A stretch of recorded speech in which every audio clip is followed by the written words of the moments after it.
Good morning. It's March 8th. My name is Jane Prine. I'm the interim superintendent for the Scrum School District. And it is sunny this morning, so we're all excited on this beautiful Monday morning. We have a couple of updates for you. First of all, we are celebrating classified support staff this week, and we will talk to Victoria Ballant soon. We also have some updates from Sonia Bittner, our registered nurse. So let's go to Sonia first. Sonia. Thank you, Dr. Prine. This week, the vaccine was made available to our school staff. I'm really glad that Dr. Berry was able to advance to this group. Additionally, on March 22nd, we will advance again to a group that includes people who are 16 years old and older and may have certain disabilities that put them at greater risk for more severe illness from COVID. The cases in our county remain pretty stable. They still are in the 30 per 100K range, but Dr. Berry does report that many of our new cases that are occurring are still from out of area and out of state travel. So she is requiring schools to follow Governor Inslee's mandates that were put out last November, repeated again in December, and supported again by the Department of Health on March 1st, that those who travel out of state really need to self-quarantine for 14 days upon their return. Now, because of the vaccine, if a person has had both vaccines and finished the 2-week period after the second vaccine, that means that they can travel without quarantine. It also means that if they're exposed to COVID, they don't need to quarantine as well. So due to the mutations in the virus and the variants, we do expect that masking will continue to go on for some time. Just a couple of things about that. Cloth mask, double layered. If you hold it up to a light source, it should pretty much block the light coming through it. The important thing is that it be adjustable in some way by either ear loops or a tie in the back. Some folks have upgraded to this surgical style disposable mask.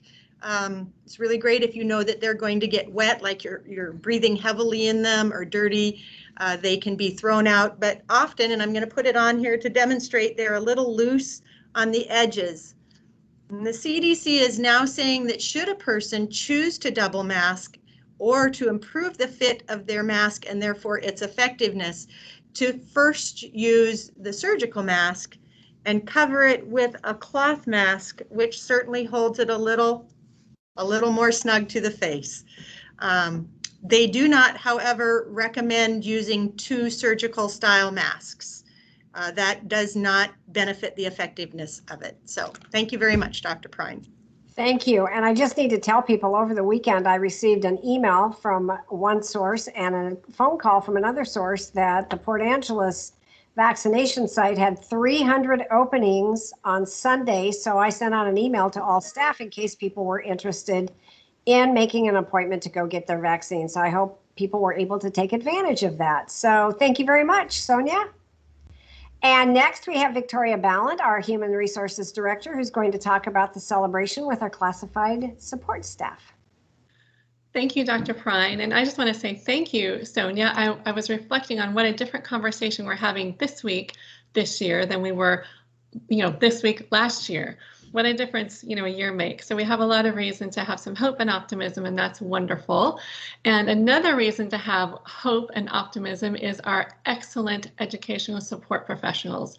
This is the week that we honor them.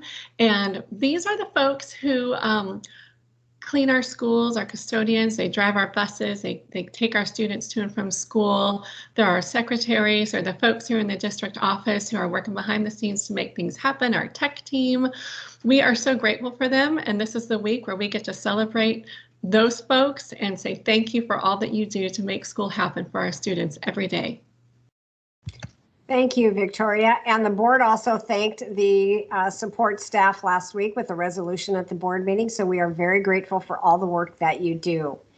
And on that note, we are going to wish you a wonderful week and tune in on Friday morning, starting at 6 a.m. We have the Rise and Prine show with Megan Like and myself. So that's been a fun podcast that we've started, and we'll continue that on a weekly basis.